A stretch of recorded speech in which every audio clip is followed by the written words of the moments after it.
So everybody's talking about it. House prices in London and in the southeast are falling. They're dipping pretty fast.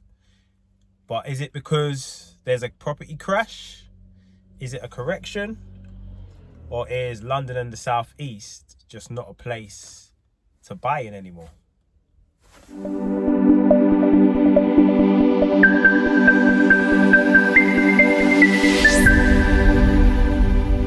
Craig Parker here, Parker's Property Sourcing, just coming at you with another video. Today's video is about house prices in London and in the southeast dropping fast. Just to put it out there, disclaimer: this is not a video or going to be a video of me saying the property market's crashing. It's not. What we're seeing in London and the southeast is just a correction, really. I'd say it's a correction, but I've also identified something, and an opportunity, an investor's opportunity, not in London and the southeast, but I'll talk about that near the end of the video. So just stay tuned. So according to the data, parts of London and southeast are down by 5 to 8% at the moment. Houses aren't selling as quick as they have been. Things that are on the market are staying on the market for a lot longer than what they've had done in the past. And this is down to, from research, this is down to mainly the higher mortgage rates that we're seeing.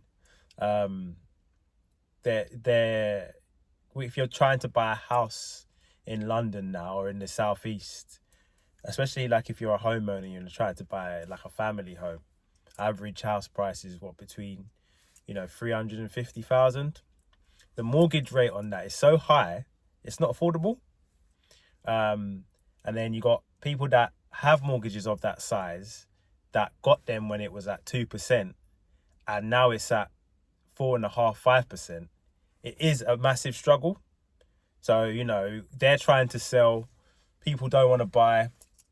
It's that's why we're seeing this sort of correction. So prices are dipping, but they're just correcting themselves basically. And also I'd like to also add that the cost of living pressures are crazy high. Especially if you're in London and the southeast.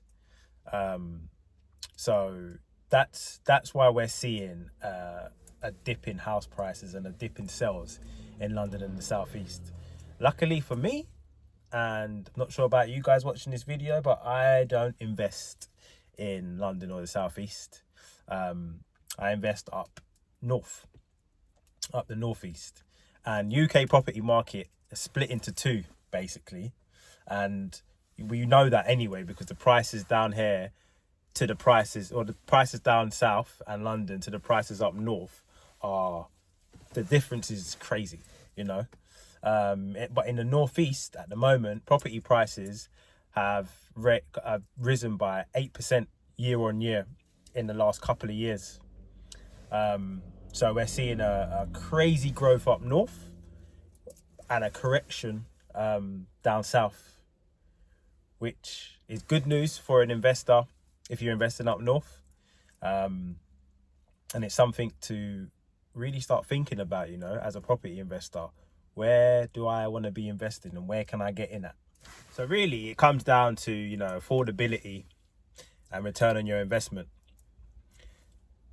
£100,000, for example, I don't even know if it will get you a studio flat in London anymore. But if you then put that investment into a property or properties up north, that would give you a solid buy to let with actual good cash flow as well. So again, I said at the beginning of this video, I'm starting to leak in, where the place is to start looking, or the sort of areas you want to start to be thinking about. If you're new to investment or a seasoned investor, somewhere up north or little pockets up north and in the northeast as well, it makes more sense. People are working remotely as well nowadays. So, and some people want a nice garden. I remember in COVID times, I used to have my own removal company, and around COVID times where people was having to work from home and stuff, I was seeing a massive influx of people moving out of the London and the southeast to up north. And they weren't always buying. Sometimes they were moving from one rented place to another, but up north. And I was really racking my brain to say, like, how is this? Why are you doing this? But obviously you get more for your money up north. So what you might be paying, you know, I don't know what the going rent is nowadays, but £1,200 to £1,500 a month in rent, or £1,200 to £1,500 a month in rent down in London or the southeast. Up north, you're getting a massive garden, big rooms, 4-bedroom house. Do you know what I'm saying? So what I'm seeing is, and what I've been seeing over the last, and this was what made me start to invest up north, is people are moving from London and the southeast up north, but having a better quality of life as well. Because there are some areas as well where you can still commute into London to work, but your £200,000 house or your £200,000 mortgage against in up the north against your £400,000 mortgage in London, the difference is crazy. Or your £1,500 rent a month in London or in the southeast against your £800 a month rent up north. The difference is crazy, but they can still get into work into London on a train. They can still commute in from up north back into London. So I've been seeing it for years now. And if you stay till the end of this video, I'm giving you a little bit of a nugget here and some gems. So don't let it go over your head that, you know, London and the southeast may no longer be the place to be, you know. You can still live a better life, a better quality of life up north. So, and that's what a lot of investors are doing. They're pulling out down here and investing up there. So jump on the wave. If you're interested in me doing a video on the top 10 areas up north to invest in, and with the best capital growth, or growth versus, you know, return on investment and yield and stuff like that, or cash flow, however you word it, give us some comments. Give me some comments, give me some likes, and I'll do a nice video on top 10 areas to invest in up north, and I can show you, you know, the growth, show you the rent, show you how much houses are worth. I can really go into details and break down to why investing in London and the southeast may not be the best thing to do anymore. But it doesn't mean that investing is dead. Investing is not dead. We just gotta go somewhere else, basically.